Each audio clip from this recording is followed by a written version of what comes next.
Okay, so here we're going to go through a couple of the questions on Wednesday's worksheet. So if you notice the first couple questions, there's nothing new in them. We've got moles here. We're trying to figure out what the limiting reactants are and stuff like that. We've done that already, so there's nothing new to be learned from those. Same thing with number 2. It's moles. What are the limiting and excess reactants? Okay, number 3 is where there's the new information, the new idea, which is instead of giving moles, we're giving grams. Now, it's not complicated. I mean, we've been converting grams to moles for 3 weeks now, but it just adds one more step that we got to do. So we got to figure out how many moles 600 grams of silicon is. So let's just quickly crank that out. It's not hard. So you look on the periodic table, silicon Si is 28.09, so 28.09 grams for 1 mole of that stuff. And that isn't obviously a division problem. 600 divided by 28.09, 21.36, rounded 21.36 moles of Si.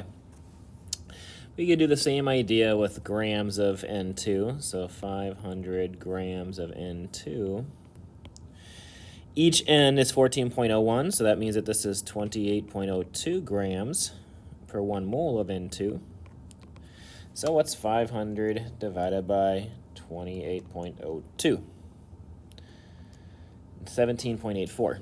So 17.84 moles of N2. Okay, and now we just do it the problem like we did before. Let's figure out how much product we get if we have 21 moles of this. I should probably keep that the same color. If we have 21 moles of this, how much of this do we get? And then likewise, if we've got 17 some moles of that, how much product do we get? And then just figure out which one is the least, right? So again, not difficult. So I'm just going to continue from what I have right here. I'm going to figure out how much product. I'm going to use the molar ratio. So this looks like it's a 3:1. So 3 moles of silicon will produce 1 mole of Si3N4.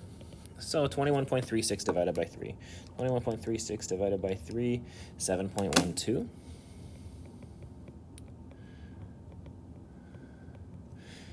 And we could do the same process down here. In this case, the molar ratio is 2:1.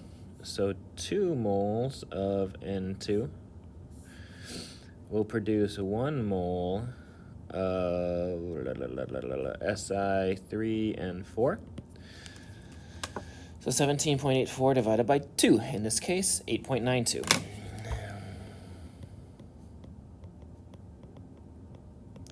All right, so now it is very, very clear which one is the limiting reactant. The limiting reactant is this.